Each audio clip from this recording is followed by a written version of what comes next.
Hello, everyone. Welcome to Abraham Sutzkever, the Power in Poetry, the annual Naomi Prawer Kadar Memorial Lecture at YIVO. This is the first event of YIVO's 2014 fall season, with distinguished literary scholar Ruth Wisse. My name is Ruth Levine. I am co-chair of the YIVO Institute, and it is my pleasure to welcome you to this wonderful evening. On behalf of YIVO, I'd like to thank the Naomi Prawer Kadar Foundation and the Kadar family for their generous support for this evening, or weekend. We could extend it if we'd like. As an extension of Naomi's life's work, the Naomi Prawer Kadar Foundation is dedicated to reimagining education. It champions Yiddish, Naomi's lifelong passion, as a vibrant, rich, and contemporary language, and advances the teaching and learning of Yiddish, particularly in academic and scholarly settings. I'm especially pleased to be introducing this evening because I knew Naomi very well. First, as Naomi Prawer in our years at Camp Boybrick and at the Yiddish Seminar, and then later on as Naomi Kadar when she was at the Arbeiter Ring and also at YIVO. Unfortunately, Jonathan Brent, Executive Director of YIVO, could not be with us tonight, but he wanted me to convey a few words about the significance of tonight's event, which I will now read. I wish to welcome everyone to this year's annual Naomi Prawer Kadar Memorial Lecture, and am terribly sorry that I must miss the great pleasure of this evening. We are doubly blessed, first by the continued generosity of the Kadar family that has made tonight's lecture possible, and by the brilliance of tonight's speaker, Ruth Wisse, whose lifetime of thinking and writing about the Jewish world, and the specifically Yiddish-speaking Jewish world of Eastern Europe, has yielded some of the most important work of all modern scholarship in this area. Professor Weiss's contribution goes well beyond offering penetrating insights into texts. She has almost single-handedly raised the intellectual horizons of an entire field of study with her challenging, astute, immensely erudite works that are grounded in three connected areas: history, language, and literary analysis. It is a tremendous achievement that has reached from a contemplation of Jewish humor to the thorny question of Jews and power, to the works of both classical and modern Yiddish writers, and to the exceedingly problematic relations between Israel and the American liberal establishment. She has linked the academic world of the contemplation of texts to the larger political world of the reality of Jewish life today, and she has done so with authority, wit, humanity, and passion. So that's Jonathan's remarks. Now, before I welcome Professor David Roskies to the stage for further introductory remarks, I would like to take this opportunity to share a few of the exciting projects and initiatives that we at YIVO are undertaking this season.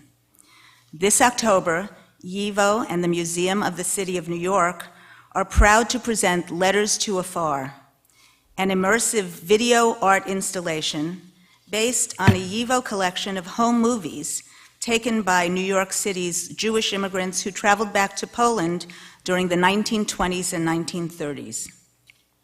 The installation was created by award-winning Hungarian media artist Peter Forgas and was scored by Grammy Award-winning band The Klezmatics. Letters will open on October 22nd at the Museum of the City of New York and will be on view until March 2015. We have brochures with more details at the door. I hope you will pick one up.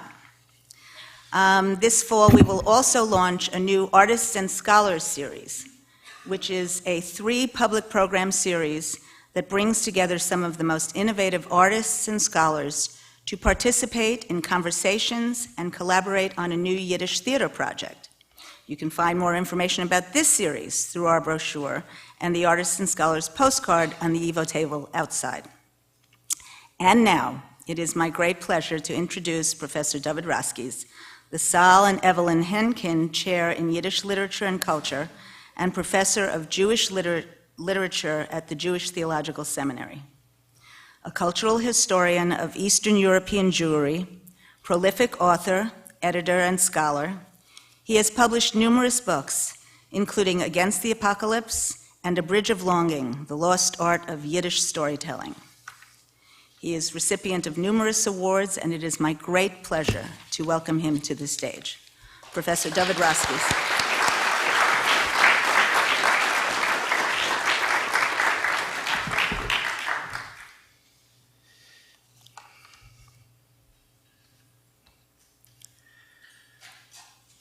Dear friends, Abraham Sutzkever believed that rhyme unlocks the secrets of life by yoking together words from disparate realms, from disparate semantic and etymological realms. Rhyme, he believed, can erase the boundaries of time and space, of here and now, of life and death. One such rhyme was Manuskripten Ägypten. And here's the secret that it unlocked. In March of 1943, Sutzkever was a member of the Rosenberg Squad, also known as the Paper Brigade. Handpicked by the Germans, this task force of intellectuals worked in the YIVO building located outside the ghetto. Their job was to sort through the cultural treasures looted from Jewish libraries and private collections for a Nazi research institute that was being planned for the city of Offenbach.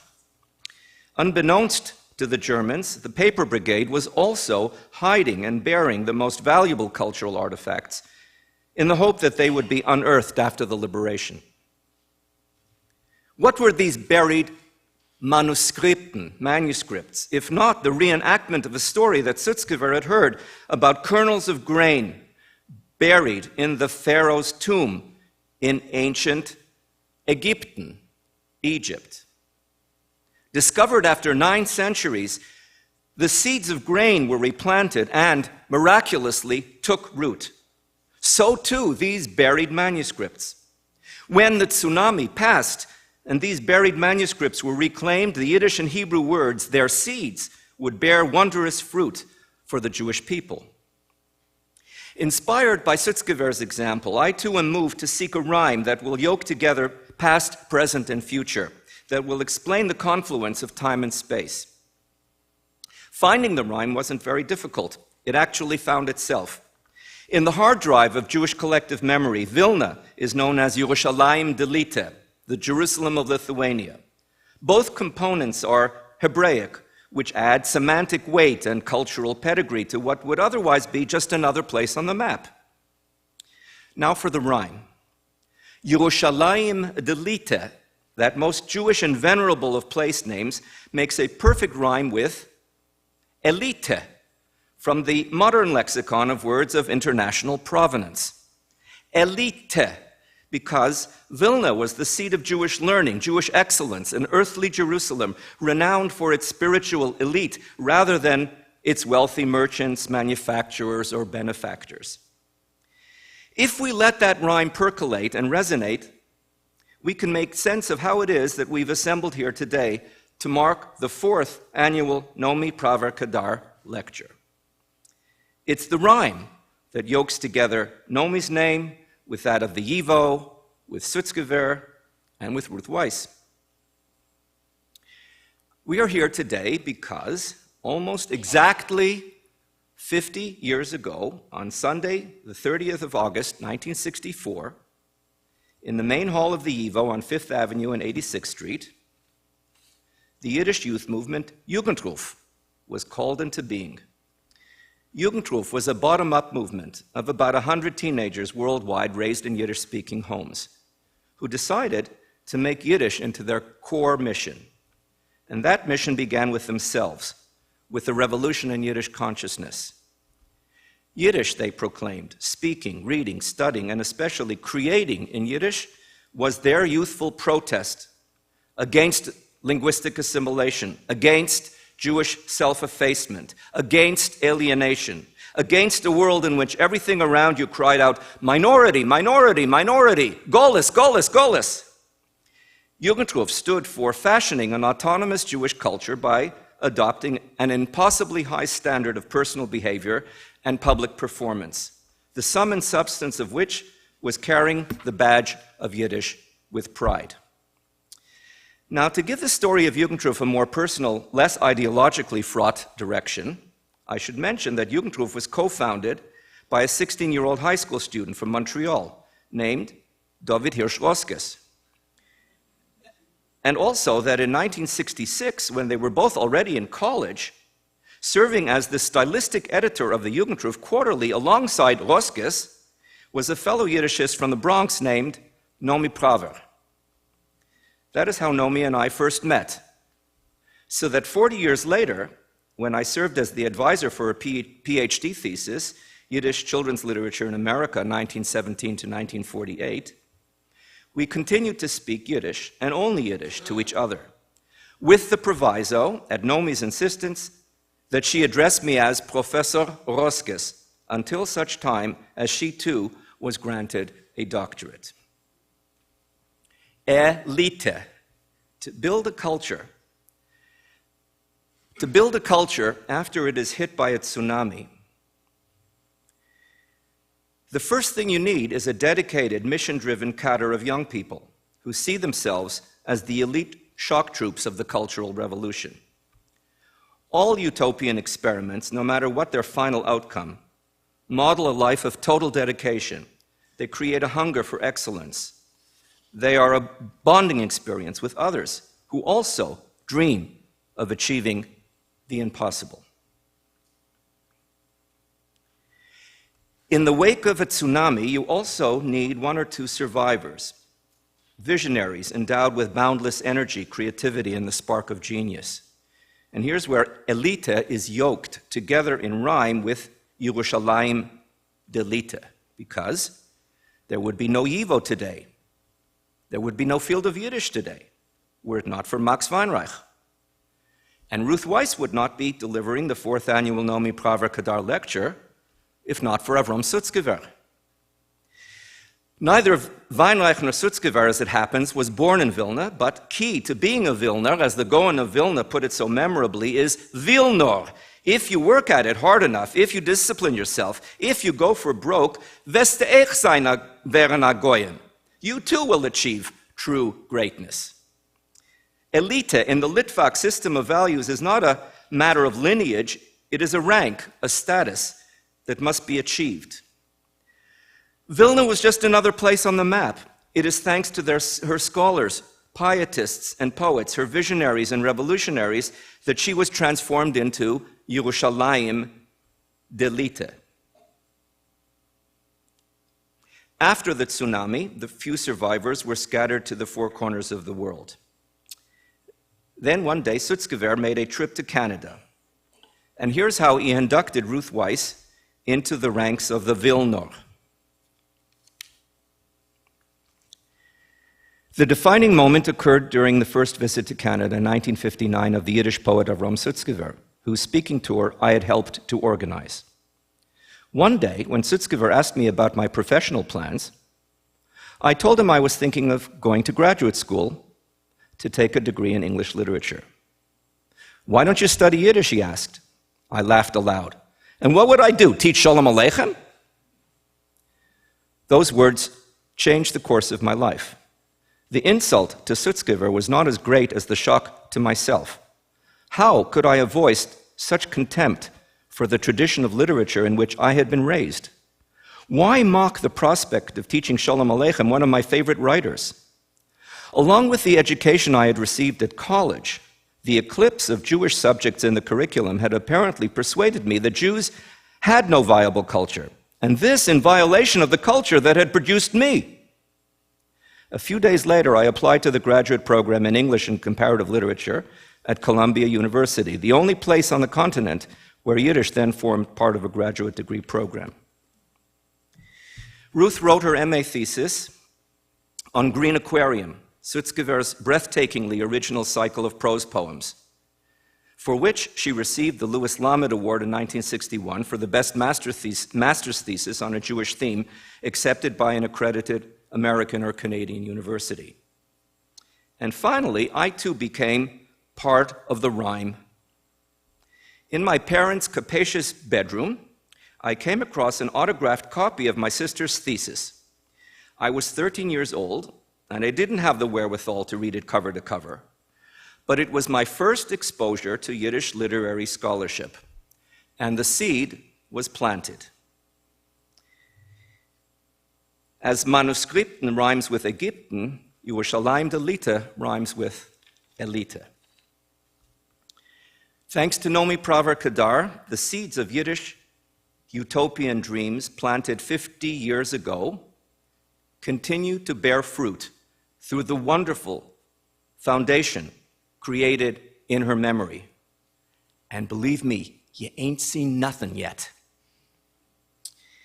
Thanks to Max Weinreich, the seeds of Yiddish scholarship that took root in Vilna were replanted here at a time when it seemed that the tsunami would never end. Thanks to the poet Abraham Sutzkever, the seeds of Yiddish creativity were replanted in the hot sands of Tel Aviv, when Yiddish was the last thing on our people's mind. And thanks to Ruth Wisse, hundreds and hundreds of students, including me, her student of longest standing, thousands of loyal readers, and now you, her live audience, will taste the living fruits of Abraham Sutzkever and the power in his poetry. Thank you.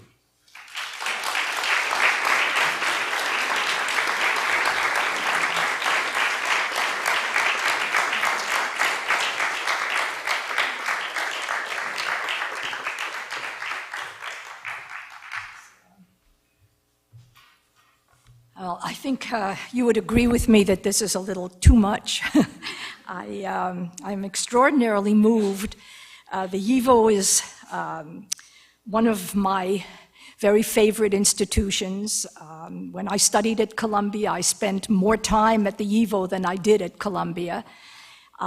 It is remarkable to be introduced in this way by my brother. I am very moved by the words of Jonathan Brent. And as for Naomi, it's very interesting. There are teachers who inspire their students, but there are also students who inspire their teachers. And Naomi was such a student. You couldn't help but be inspired by her as a teacher to do more because she was so avid and obviously so capable of teaching herself. Now, I too am very grateful for the Kadar Foundation's sponsorship of this talk and for the chance to speak about Sutzkever. Thanks to David, who is nudging me and encouraging me, I hope still to write a book about Sutzkever. No matter how much is written about him, I don't think it will be enough. And I should also say that since David and I are here, we also have a sister, Eva, and many people thought that my sister was named for YIVO. And my mother, who was very ironic about such things, said that because there was a school movement called Sebeka, she said, and should I have named someone Sebekakele? So you see, geknippt und gebunden, we are all bound up in the Elite and with this subject.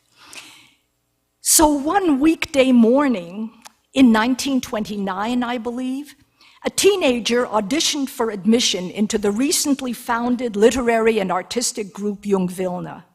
Although its members had developed no protocol or manifesto, they must have had certain standards of literature because they voted him down. Those who had encouraged his application probably realized that this was merely a temporary deferment, but the young man had no intention of trying to satisfy their expectations. His own ideas of poetry were already strong enough to withstand this rebuff. Now, had the applicant, who was Abraham Sutzkever, known to his friends and family as a brashe, Had he wanted to ensure his acceptance, he could certainly have auditioned with an acceptable repertoire. He knew his way around. He was a member of the Jewish scouting organization BIN, which underscored the collective national responsibilities of Yiddish culture that saw itself taking over from traditional Jewish observance, and by the way, that was led by Max Weinreich. He was educated in Vilna's network of Hebrew and Polish Jewish schools and an active beneficiary of its cultural institutions. He played soccer and hiked and biked through the surrounding region, including to the nearby woods of Panar and the Karaite community in Troki, which was 87 miles away. He had a male chevre, and he was popular with girls.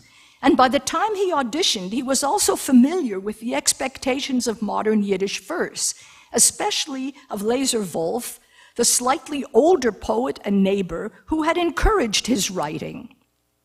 Here is how Wolf typically registered the ironies of life, Jewish and otherwise. Was spielt a Hund auf der Levonne? Weil meint, sie ist a Reutstickel Fleisch. Why does a dog bark at the moon? Because he thinks it's a piece of red meat. Why does the teacher beat the children? Because he doesn't know his alphabet. Why do stars fall from the sky? Because they are lonely with God. Why do men cut down the forests? So animals may invade the town. So this was one way about writing about the world. And Sutzkever also knew the works of the most famous local poet, Moshe Kulbach. Boys in Vilna showed their adoration of Kulbach, who was a beloved teacher in the Vilna Teachers Seminary, by wearing their hair as he did, with a forelock over one side. And though Sutzkever later insisted that he was not primarily influenced by Kulbach, we see him in the Vilna snapshots wearing his hair in the same style. The literary community appreciated the earthiness, the physicality that Kulbach brought into Yiddish verse, and the melancholy piety of his Ode to Vilna, which had just been published not long before. Du bist a dunkle Kumäe, eingefasst in Litte, verschrieben greu und alter Ruhm mit Moch und mit Lischaies. A Sefer is a jeder Stein, a Parmet, jede Wand. You are a dark amulet set in Lithuania, inscribed gray, overgrown with moss and lichens, every stone a tome, every wall a parchment, secretly turned and opened in the night, as atop the old synagogue, a frozen water carrier, small beard curled under, stands counting the stars. Kulbach gave iconic representation to the sacred jewel, Jewish Vilna, as opposed to Polish Vilno and Lithuanian Vilnius, leaving its younger poets to burnish its legend or to diverge from it in more radical directions. And he himself, Kulbach himself, went in that more radical direction by moving to the Soviet Union just at the time that Jung Vilna was forming, thereby enhancing the reputation of the local communist underground and his own reputation with that segment of the population. So the older Kulbach and the younger Lezer Wolf were but two of the many Yiddish poets and writers in the Vilna region. All with their individual styles felt themselves part of a local community, inspired by the challenges of their local landscape and local conditions. Young Sutzkever felt this too, being thoroughly of that time and place. And yet, in that first audition, he offered his listeners something so remote that he seemed not to belong in their orbit. Now, I would say that in this oddity lies the key to the power of Sutzkever's writing. Recollections of Sutzkever as a young poet all dwell on the exoticism and the otherworldliness of his verse. Drawing on his biography, he cultivated a poetic image of someone, if not from another planet, then from another geographic and spiritual region. He cast himself as a new Abraham, who had come from the north with a new shlichus, a new mission.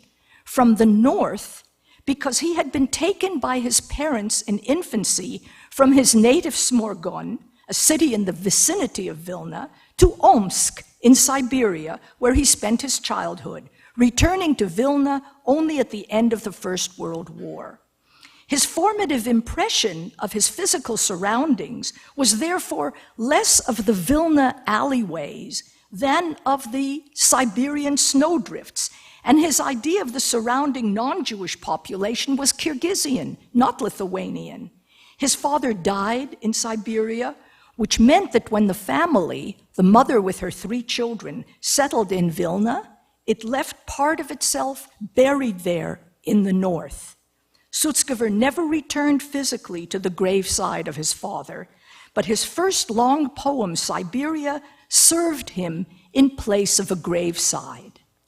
Siberia was both homage to his father and autobiographical self-discovery. In the poem, a child of 7 years old is momentarily tempted to follow his father into his permanent little hut in the frozen ground.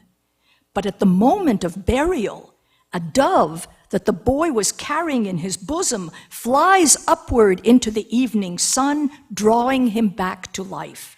That dove remained Sutzkever's representation of poetry, the calling or the mission that justified his remaining in life even as his father was consigned to his ice-bound grave.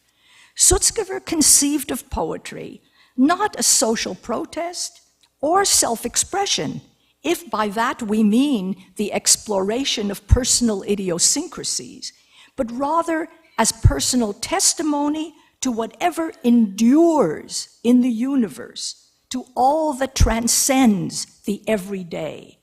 Just as Kulbach had fashioned a myth of Vilna, Sutzkever fashioned a myth of Siberia as the birthplace of poetry that reached for permanence against the vagaries and the vicissitudes of the here and now. The resistant ice corresponds to the way that poetry can freeze an impression, a landscape, even a person who is otherwise merely mortal. Nature melts the snowman, but the paradox of poetry can keep a snowman frozen in time. So yes, he seemed exotic when he wrote about his Kyrgyzian playmate and about the ice floes on the Irtysh River, yet the self-confidence that Sutzkever demonstrated in his first audition was already fully validated by 1937, when at the age of 24, he had his first book of poems published by the Yiddish Pen Club. It was, this is really extremely interesting in terms of what Yiddish poetry and Yiddish prose were producing at that time. His book was the second in a series of emerging young writers that had been launched the previous year with Isaac Bashevis Singer's novel, Satan in Gore. And it was entitled, Sutzkever's book was entitled simply Lieder, or Poems, although it might have been called Birth of a Poet. Many of its poems are variations on the theme of Beschaffung, or creation. Und dort, wo der Tag seine Farben zinnt über Tal und Berg, ich steh mit verkascherter Arbel und schaff mir mein singgiftig Werk. Oh, there, where the day kindles its colors over valleys and hills, I stand with rolled up sleeves, creating my melodious work. In language colloquial and song-like rhythm, the workman-like poet describes how from unformed, nebulous matter, something takes shape, something substantial and freestanding.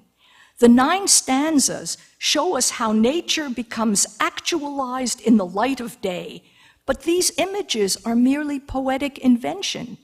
There on the horizon appear a forest, a country, a world, a Wald, a Medine, a Welt, brillantene Stillkeit, es gaffen die Augen in Weitkeit gewendet. Hab ich es allein jetzt verschaffen? Allein mit die eigene Hand? Dazzling stillness, eyes trained on the distance widen in disbelief. Have I just created this? I with my own hands? So this kind of playful ending actually comprises a bold claim that the poet is a co-creator of nature, and in this instant, its sole creator, since the scene before us is entirely composed by him. Though Sutzkever was by no means the first to recognize the witty truth that the good poet can give us nature, he also takes pleasure in transposing mighty Genesis, Bereshit bara, the original creation, into Homer Yiddish Beschaffung, pleasure in comparing nature's creation to what a poet can do with the hands that hold the pen. Just as color and shape emerge from the mist, as the sun turns darkness into daylight, so the poem captures and fixes that reality.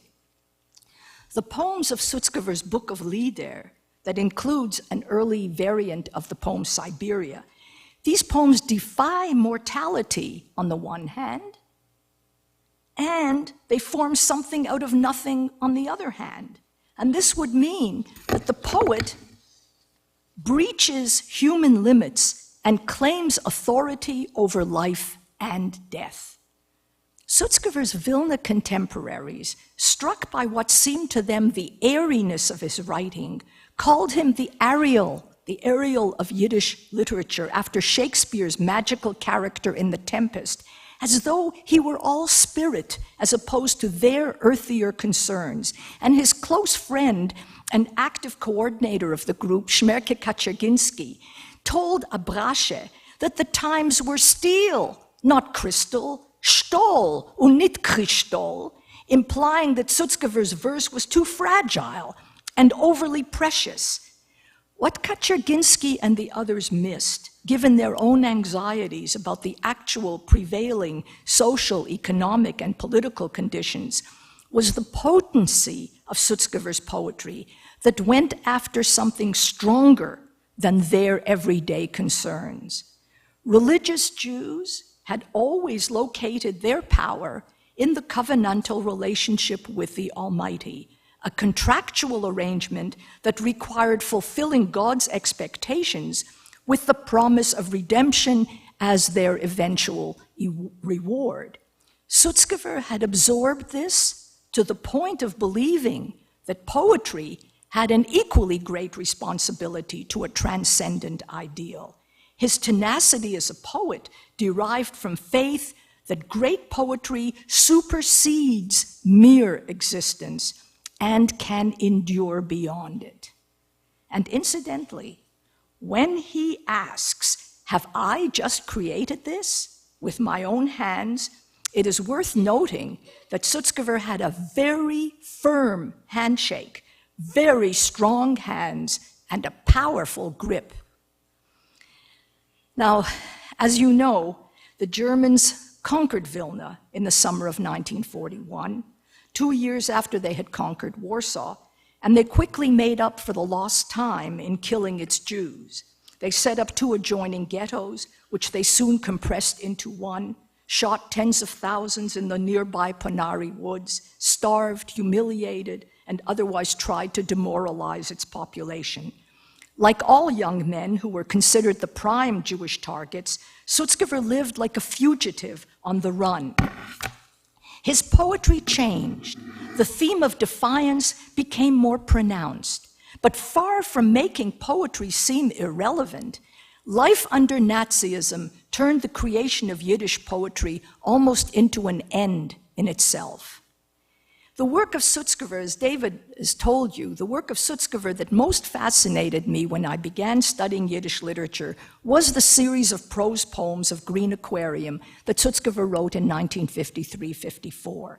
This was his first venture into something like fiction, and the episodes read like eerie dreams or nightmares, offering impressions of the final days of the Vilna ghetto, the forests where Sutzkever briefly fought as a partisan, and returned to the liberated city, liberated in quotation marks, because it was, as David says, after the tsunami, right? 14 such episodes are held together by the introductory image of a green aquarium where all the people that the narrator once knew swim around so vividly that he thinks he can actually break through to be among them. But when in his eagerness to reach them, he shatters the aquarium, nothing is left. He asks, and the dead, have they died? Und die Teute, sind sie gestorben? The conditions for reviving and revisiting the past would seem to be the glass that separates the poet from the dead. The best he can do is to construct this literary aquarium where the dead swim around in an airy music. Should he try for any more, he would be without the dead and they would disappear forever.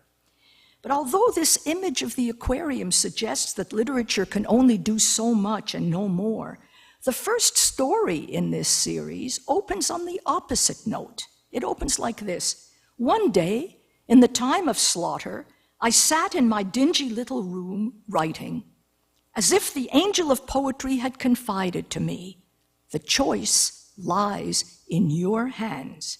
If your poem inspires me, I will protect you with a flaming sword. If not, don't complain. My conscience will be clean. So, religion and folklore describe many bargains that are struck between man and the devil. But under the demonic conditions of the ghetto, the pact has to be reversed. Wherever God still rules, the devil will try to supplant him. But where the devil rules, it is his evil that must be subverted. So in the ghetto, the poet strikes a deal with the angel of poetry. If he can produce work to satisfy the incorruptible standards of poetry, he will be allowed to stay alive. Taking this at face value, the poet seems to be saying that in the ghetto he felt that he could only be saved if he were to write poetry worthy of his salvation. He was no longer auditioning for young Vilna, but for a prize over which the Nazis had no control.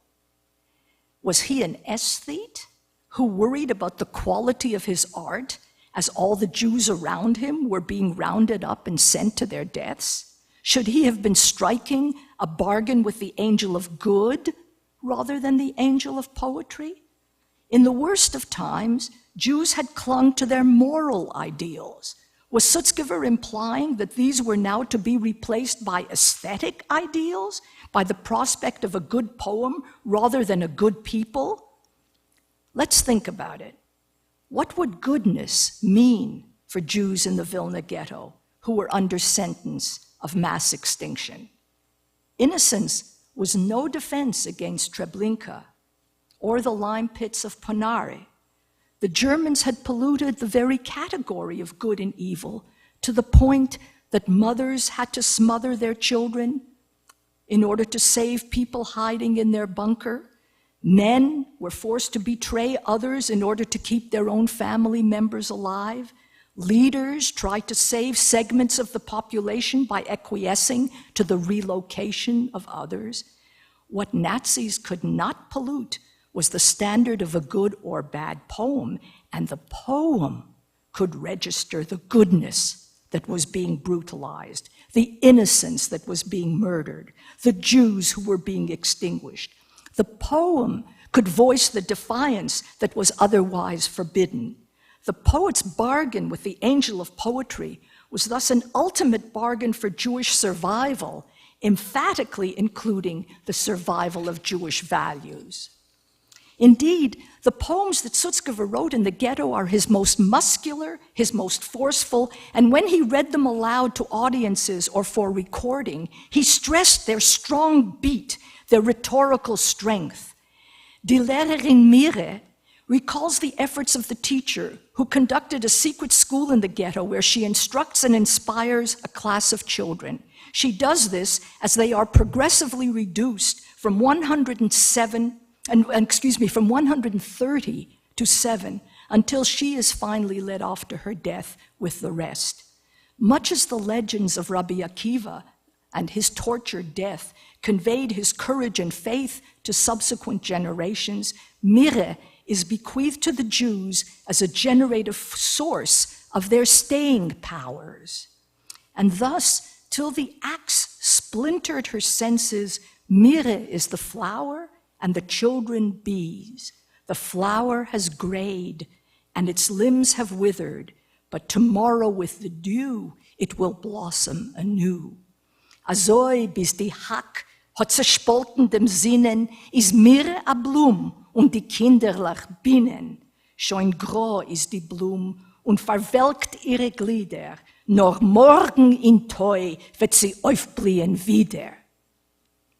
Sutzkever's ghetto poems favor the emblem of the fortress, die Festung, which contains the word fest, firm, secure, to represent what the Jews of Poland have wrought. The fortress is old, so woefully old, its dust scattered stars. Grandfathers molded its secret form out of tear-soaked clay. For half a millennium they built and built, O distant, patient grandfathers, bones molded into the walls, watchful like witnesses of fate. And hear what they say, don't delay, don't delay. Burnish the steel, unite the base, a wall against fear and a wall against sorrow, and immure your own body into the tower. Und Herrseher Kol, nit versam, reinig dem Stoll, vereinigt dem Stamm, a Wand gegen Schreck und a Wand gegen Treuer, uns eigene Leib in der Festung vermeuer.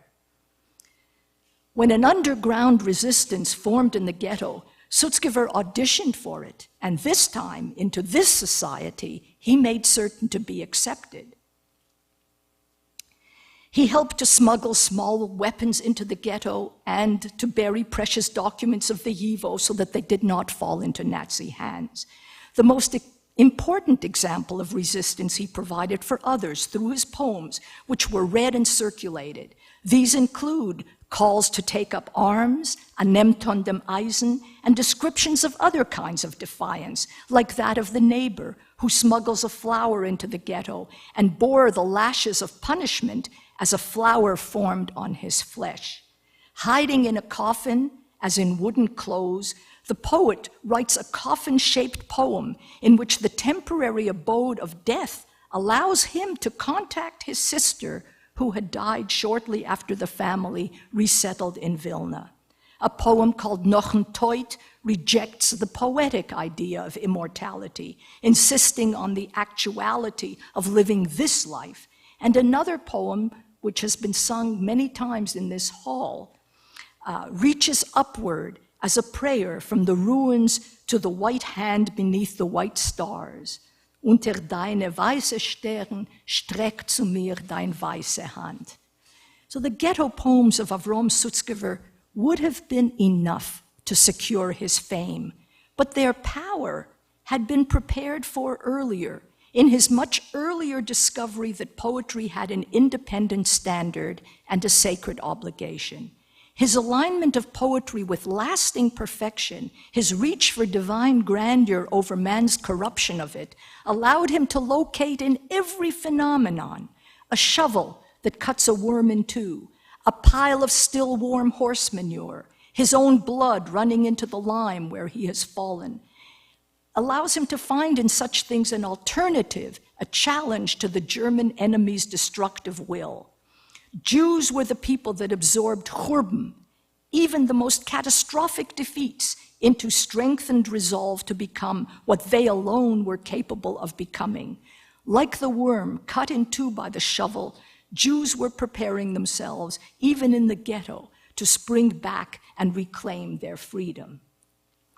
I know of no other poet, not Byron, Rimbaud, Mandelstam, whose biography matches Sutzkever's in raw drama. Avrom and his wife, Friedke, who had married just before the war, escaped from the ghetto on the 12th of September, just coming up, 1943, with a partisan group that tried to join forces with other partisan groups fighting in the Naroch forests. Some of the Polish and Belarusian partisans were almost as brutal as the Germans they were fighting, and many of the Jewish fighters were betrayed or killed outright. But Sutzkever had given some of his ghetto poems to partisans with contacts in the Soviet Union, and the impression that his work made there on members of the Jewish Anti-Fascist Committee prompted them to arrange for a plane to rescue the Sutzkevers and bring them to Moscow, where Ilya Ehrenberg, one of Russia's leading writers, introduced Sutzkever to the Russian public as a national hero. The public reception of this Jewish poet from Vilna ghetto signaled that the murder of the Jews was now a permissible subject.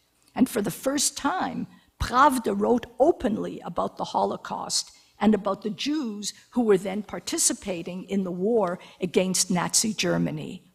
Sutzkever received mail bags full of letters from all corners of the Soviet Union and fearlessly tried to help people he knew, even those who had been exiled as enemies of the state. When the Soviets put together their witnesses for the Nuremberg trials of Nazi war criminals in 1945, Ilya Ehrenberg persuaded them to include Sutzkever, the only witness who spoke there for the Jews. And you can actually see his testimony on YouTube. And of course, you can read it in the annals of the description, the trial records of the Nuremberg trials. So if you read that testimony and the account of the Vilna ghetto that Sutzkever wrote when he was in Moscow, you see that when necessary, he could deliver the plain facts, the truth and nothing but the truth, crisply and unadorned. At the same time, his extraordinary survival seems to have given him a sense of invulnerability that translated into fearless personal courage. The poet tried to live up to his image of the imperishable, unsterblich, the imperishable poem. Now, the 2 years that Sutzkever spent in Moscow placed him at the heart of a second Jewish tragedy, the destruction of Jewish culture under communism. Sutzkever wrote invaluable descriptions of his encounters with the Soviet Yiddish intelligentsia on the eve of their execution. Because Polish citizens who had fled to the Soviet Union were repatriated in 1946, he once again escaped from almost certain death. The Sutzkevers left Russia for Lodz, then Paris, and through the intervention of Golda Meir, they received certificates that allowed them to sail for the land of Israel that was about to become the state of Israel within a year of their arrival. By this time, Sutzkever felt the need to develop an epic form of poetry for the epic subjects of Jewish survival in the ghetto and return to the promised land. His two long post-war narrative poems, Geheimstadt, Secret City, and Geistige Erd, Spiritual Soil, both use the framework of a minyan, or a small collection of Jews, male and female, whose individual stories comprise the collective experience of the Jews in the fateful decade of the 1940s. He did not develop into a great dramatic poet. Most of the action in both those works is retold retroactively by the characters. But the stories that they tell are, as Sutzkever says about one of his own adventures, "Azoi wie Maisalach von Tanach," like tales from the Bible. So we might ask, if Sutzkever was becoming such a mighty and interesting poet, why is he not better known? One reason is the relative popularity of prose over poetry, but another harkens back to the audition with which I began. He is not there to accommodate his immediate audience. Unlike other Yiddish poets and writers especially like Sholem Asch, who wrote with one eye on translation, and Isaac Bashevis Singer, who worked with his translators to make certain that his work passed successfully into English, Sutzkever went ever more in the opposite direction of getting to the heart of what was uniquely Yiddish.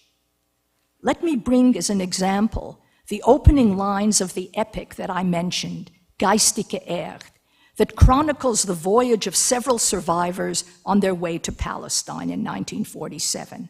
The stanzas are comprised of 10 lines that rhyme A, B, A, B, C, D, C, D, E, E.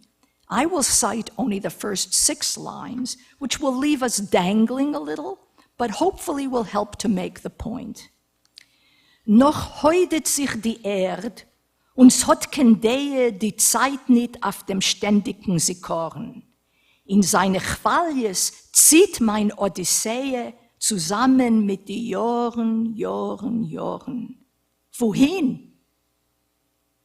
Ich hab nicht eingenommen Treue, nur treuer ist der Insel von mein Wander. The earth yet heaves. That's how it begins. Noch heudet sich die Erd. The earth yet heaves. Now, those of you who grasp the meaning of this are the privileged carriers of Jewish history, for you will know that the heaving earth evokes the killing fields, where the Germans and their local associates buried so many Jews that the ground heaved long afterwards with their blood. The earth continues to heave for this narrator, and time has no influence over his enduring memory. He is crossing the ocean whose heaving waves are nature's, as nature was meant to be. But his Odyssey, his odyssey, extends for years and years over those waves of such a different kind. Wohin? Where to? Where is he headed? Wohin is one of the echoing questions of modern Jewish literature, beginning with Mordechai Zev Feyerberg's 1899 novella Le'an, translated into Yiddish as Wohin, to which Feyerberg's answer was, to the east, to the east. The answer to this poet's question will soon become clear. The narrator is aboard the ship Patria, sailing to Palestine in 1947, but his is no ordinary voyage. It is as fateful as that of the Greek epic poems of Homer, the Iliad and the Odyssey. Where to? I have not conquered Troy, but sorrow is the island of my travels.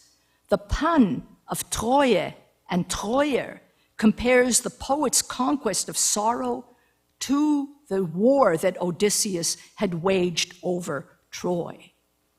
The pun can be explained, but it is specific to Yiddish and to the characteristic way that speakers of Yiddish love to play their language off against other languages. Punning, as David said, is a form of wit, yoking two disparate and sometimes incongruous concepts and asking that we hold them together. Even as we admire its wit, this wordplay carries an enormous weight of meaning. The voyage of Odysseus was no triumphal homecoming. It was fraught with danger and discouragement, and the conquest of Troy was no simple matter. It required mighty resources of arms and ingenuity. Tenacity and human resources of the same huge order will be required by the narrator and the other voyagers of this poem in their conquest of Treuer, of sorrow and despair over the heaving earth that they left behind. In addition to being a display of poetic majesty, the link of this epic to Homer's lets us know what a heavy historical load is being carried home to the homeland. Yiddish is the vehicle through which the poet brings the bones of European Jewry to rest in Israel. The features of Sutzkever's poetry that make it so hard to translate effectively are those that most powerfully convey his ideas.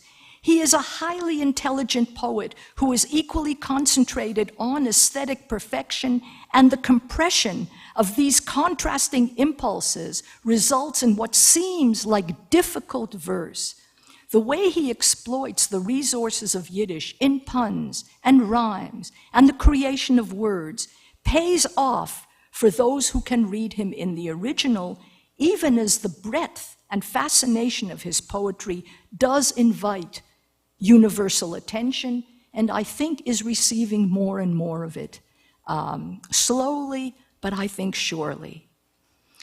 Well, a biography of Sutzkever would include, in addition to all that I've already said, other essential facts: the murder of his mother, an infant son in the ghetto, and, to differentiate the living from the dead, the birth of his two daughters, the elder in Moscow, the younger in Tel Aviv, how he and Shmerke Kaczerginski buried the YIVO treasures in the ghetto and then arranged for their safe passage to the YIVO here, his exploration of the length and breadth of Israel, which included accompanying Tzahal, the Israel Defense Forces, into Sinai in 1956, his travel to all the major Jewish communities in Australia, South and North America, and Africa, where he also visited the Zulus and leper colonies, his warm friendship with Jewish artists, including Marc Chagall and Mordechai Ardon, several of whom illustrated his work and did portraits of him, his enormous personal influence on the formation of the Yiddish writers group Jung Yisrael, and on the poet Yud Lamed Teller, who returned to poetry because of him.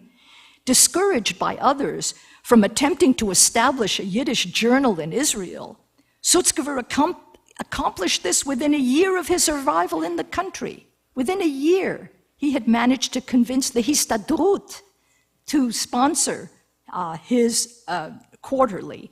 And so he founded in Tel Aviv the Golden Akate, the Golden Chain, which he continued to edit almost until his death. The Golden Akate regularly featured translations of contemporary Hebrew writers, unpublished writings of deceased Yiddish writers, and most importantly, work of Yiddish writers all over the world who now knew that they had a potential literary outlet. Sutzkever personally proofread as well as edited most of the material, and he agonized over any tiny mistake that escaped into its pages. The journal is also where he published his own writing that was then afterwards collected into handsome volumes. The youngster, who did not at first make it into Jung Vilna, wrote so vividly about each of its members that the group came posthumously to life in what he wrote about them and published of theirs. So, and I should say that based on much of this material that was published in the Golden Akate and supplemented by his own research, Justin Kami, who's a professor of Yiddish literature at Smith University, is about to publish the first full account of Jung Vilna in English. Now, Sutzkever's life encapsulated the life of the Jewish people in the 20th century, and in Israel his voice acquired a new maturity. The Israeli landscape was very different from the northern one of his childhood and the lush Polish one of his youth, but these contrasts and continuities became the stuff of his verse, whether he's writing about deer at the Red Sea or his daughter playing with her toys. He brings the past to nest in the vibrant Israeli present. You know, pundits and politicians often complain about the tensions that threaten the unity of the Jewish people, but Sutzkever sought out and put to creative use all the contrasts that he could find between East and West, old and new, young and old, and so on. Now, coming to the end, in 1974, Sutzkever began to write a series of poems that he called Poems from a Diary, Lieder von Togbuch, that I am not alone in thinking the most masterful of all his writings. He obviously thought so as well, because he continued to add to the series for the next dozen years. In the copy of the book that he sent me, he writes, In ot dem Seferel bin ich veranen mehr wie in sich allein. I am more present in this little book than I am in myself, using for book the term Seferel rather than Bichel, Sefer being the term that Yiddish uses to distinguish a sacred from a secular text. He's more present in the text than he is in himself. This tells us how intensely personal this diary is, and yet how much power he consigns to the artistic construction of himself. The poems are said to contain his truest self, so that if we take him at his word, we can say, this is where we can find him. If he is here more than he is in himself. So let's end with one of the poems of the diary from the original collection of 1974. I think that it is probably, so far, the most famous of these poems of the diary, already iconic. And let's hear it in Sutzkever's own voice. And I'm very thankful to those who are able to play it for us now. And you can find it for yourselves also on the web. Wer wird bleiben? Was wird bleiben? Bleiben wird ein Wind. Bleiben wird die Blindheit von dem Blinden, was verschwindet. Bleiben wird das Siemen von dem Jam, ein Schnirlschäum. Bleiben wird ein Wolkendl, verscheppet auf ein Bäum. Wer wird bleiben? Was wird bleiben? Bleiben wird ein Traf. Breisch ist die Karois zu großen wider den Beschaff. Bleiben wird ein Fiedelreus, der Kovet sich allein. 7 Großen von die Großen werden sie verstehen. Mehr von allen Sternen, Asch von Zoffen bis daher. Bleiben wird der Stern, was fällt in Sameträr. Ständig wird ein Tropfen Wein, euer Bleiben ist ein Krug. Wer wird bleiben? Gott wird bleiben. Ist das nicht genug? Now, thanks to YIVO and the wonderful staff of this organization, you have that poem in translation. It is an insert in the program that you have.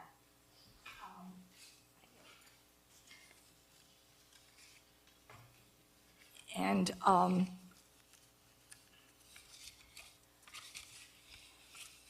you have it here in Cynthia Ozik's translation, who will last and what the wind will stay. But what we thought we might do is to go over this together and to see what we make of this poem.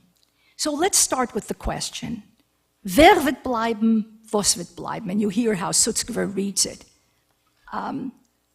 Who is putting this question, do you think? And in what spirit is it being asked? What does this question mean? Wer wird bleiben? Was wird bleiben? What would you say? Anybody? You don't even feel free to call out. Survivor. Well, yeah, exactly. I mean, it's the question that everybody asks, you know, after this tremendous destruction. Who's left alive? Who survives? What's going to survive? And this is a question asked especially in Yiddish. Was wird bleiben? Wer wird bleiben? How many times, you know, you just have to be in the field of Yiddish. I can appeal here to my younger colleagues, and my contemporaries. If you're in the field of Yiddish, this is what the question that you're going to be asked. You can introduce any subject on earth, but that's what you're going to be asked is, what's the future of Yiddish? What is the future? What is the future? Wer wird bleiben? Was wird bleiben? And you hear how Sutzkever asks. So what's the answer? Now, this is very odd.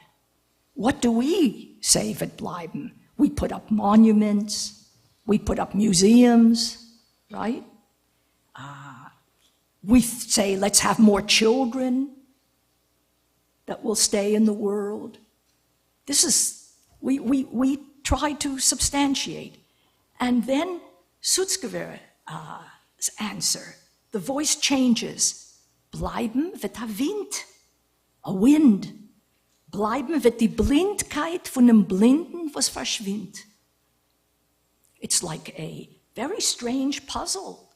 A gust of air that cannot be contained, the blindness of the blind man who disappears, the essence of a human condition independent of its context, So, and what about this? Bleiben wird das Simen von dem Yam, a Schnirrl Schäum.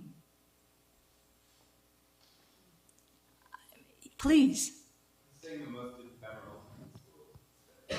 It's almost exactly. I mean, it's really the most ephemeral things, and yet not entirely ephemeral. In other words, the sea recedes. He doesn't give us the wave coming onto the shore, but that string of foam is going to stay. So yes, the most ephemeral, and yet it's there. It's there. And und bleiben wird a Wolkendel, vercheppet auf a Bäum. Cynthia Ozick translates this marvelously, I think, but I think here Benjamin Harshav, who also translated this poem, says, a flimsy cloud entangled in a tree. Flimsy cloud, I think that is right. So just a cloud entangled in a tree. This is what will stay, but there's also this word, not a very poetic word, bleiben, bleiben, right? So there's all these poetic images that are yoked by this repeated word, bleiben. It will remain, will remain. It's asking us to move into a different territory of thinking about this question. Right? Asking us to move our minds into a different sense of what we want to have as proof of what remains. So this is all, the first stanza, all these images from nature. The second stanza, very different. Wer wird bleiben? Was wird bleiben? Bleiben wird a Traf. Bereichestig a Reus zu großen wieder sein Beschaff. So now we are in the realm of words. So in words, what's going to stay? An epic? No. A syllable. A syllable is going to be what starts. And like a blade of grass, what is this? Bereichestig a Reus zu großen wieder sein Beschaff. There is no... Arois zu großen is a construct of Sutzkever's, to grass itself out, right? Have you ever seen the sidewalks? Have you ever seen this miracle of sidewalks where you have paved sidewalks in the street, and through the sidewalk you see these blades of grass coming, as if nature will not allow itself to be kept down. Right? So in terms of the language here, a syllable, the smallest unit of a word, moves us into this realm of human creativity. And what do we have here? Bereichestig. Bereichestig. Like Genesis, right? A new Genesis. And one syllable is going to create the same Beschaffung, these same images, these same preoccupations that Sutzkever's had from the very beginning have now ripened into a poem of tremendous maturity, both linguistically and otherwise, right? And what else? A Fidelreus, le kovet sich allein. 7 Großen von die Großen werden sie verstehen. A fiddle rose. Sutzkever wrote a whole book, which he brought together under the title of Fiddle Rose. What do you think a fiddle rose is?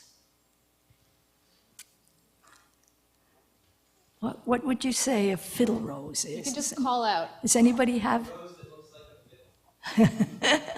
Well, it's interesting that visually you can almost see it, can't you? I mean, a fiddle is long in this way and a rose, but think about it.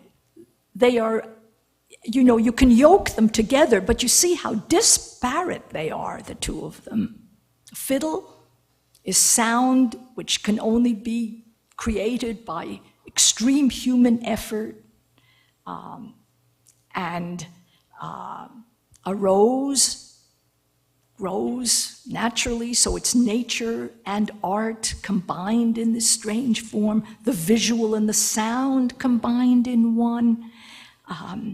Just a tremendous compression here of how this new poetry, how this renewal is going to take place, right? And this fiddle rose plays not for us, but for its own honor and for the 7 blades of grass that are going to understand it.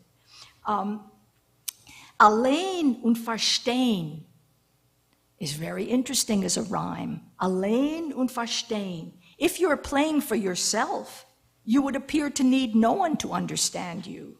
And yet, here, what he creates is so powerful that it is understood by the receptive ears of nature itself. Right? 7 Rosen, 7 grasses, are going to understand what this grass brings forth from itself. Again, confounding our expectations. The last stanza, okay. Mehr von alle Sternen, Asch von Zoffen bis her, bleiben wird der Stern, was fällt in same Trär. So, this is not small anymore.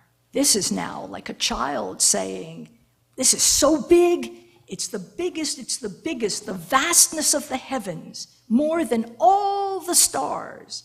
Ash from the north to here, there will remain the star that falls in same trère. Now, this is just a curiosity. So you see again, the North Star or North Pole is a marker of distance, right? Anything about the North? From what Sutzkever's own biography? It's the North. Yes, the personal still. From the North Star to here, the North is always he coming from the North. I really think that he thinks of Abraham, you see, comes through the desert. Abraham is of the East. This Avram comes into Yiddish literature from the North with a new kind of Bereshis, with bringing a new experience of poetry and of life into Yiddish and into Israel, the North coming to the East. In any case, from the North Star to here, this great expanse, more than all the stars, what is going to be the star that matters? There will remain, what will remain? The star that has fallen into a human teardrop. Do you know what a falling star represents? In mythology and folklore, very often, when we say the star, a falling star, very often it is meant to think of a death. Falling star, it means, but more than this falling star is the star that falls into a teardrop. There would have to be a tear. So again, this thing of nature is combined, finds its human form. And what human form does it finally enter? The form of a tear, right? And that is what will remain. That star that falls into the tear. Heaven joining humanity as the falling star enters the tear that is being shed on its behalf. So these are the things that will remain. And then comes the conclusion, which has been prepared for. Ständig wird der Tropfen Wein euch bleiben in sein Krug. You can drink this jug of wine to the dregs, and one drop will always remain. You can drink it, guzzle it, but no matter how much, one drop will remain in the jug. It's interesting. To trinken Wein, we think of that, right, as the celebration of life, but that would be in a kos, that would be in a sacred goblet. Sutzkever is bringing this down to very homey, basics. This is not sacred in that way, but it is sacred in a new way, that there will always be this drop of wine in a krug, in just a jug. But from that, he gets his final rhyme. Wer wird bleiben? Gott wird bleiben. Ist dir nicht genug? So, I don't know. I think you can ask the question, can the poem be reduced to its final line as a declaration of religious faith? That, I don't think, is the entire point at all. It's faith that has been summoned up in a new form, as a new kind of experience, in relation to the very painful question that we all say, what can remain? What will remain? And then it is built up in this way through the very insubstantialities. Each realm, from earth, from nature, from words, putting it together again. So I think one can see why Sutzkever is not only an important poet, but the necessary poet of his time. Straightforward affirmation is not going to do it for us as it might have done for those who originally pronounced the Shema Yisrael, and it cannot be enough even for those of us who continue to affirm it daily. It has to have acquired dimensions of experience that include inquiry and doubt. We cannot come to God in the old ways. I think that we have to be re-inspired. We have to be guided back to the essence through the intricate lacework of image and idea. The diary is for the poet alone, but I think the diary is also for us to comprehend and to absorb. And I hope that I have suggested to you that it is worth its while. Thank you.